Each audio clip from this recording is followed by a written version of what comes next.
Le ministre des Affaires étrangères de l'Azerbaïdjan, Djekin Bayramov, a rencontré les chefs des missions diplomatiques des États européens accrédités dans le pays.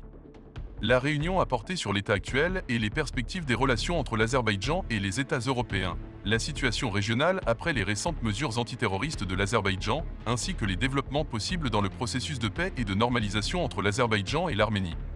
Rappelant que l'Azerbaïdjan a soulevé à plusieurs reprises la question de la présence de forces armées arméniennes illégales sur ses territoires souverains dans différentes plateformes depuis la signature de la déclaration trilatérale du 10 novembre et qu'il s'agit de la principale source de menaces contre lui-même. Le ministre Djekin Bayramov a noté l'importance des mesures antiterroristes légitimes prises par l'Azerbaïdjan les 19 et 20 septembre pour la paix et la stabilité dans la région.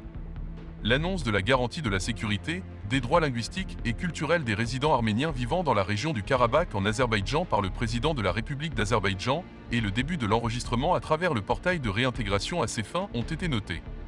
Le ministre des Affaires étrangères a rappelé que pendant près de 30 ans d'occupation, le régime fantoche n'a autorisé aucune agence de l'ONU à se rendre dans la région.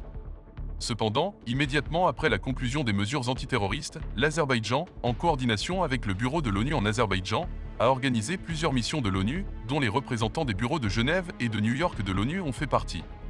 Le ministre Djekin Bayramov a souligné que depuis l'indépendance de l'Azerbaïdjan et de l'Arménie, une opportunité historique de paix est apparue dans la région. Le ministre a ensuite répondu aux questions de l'auditoire.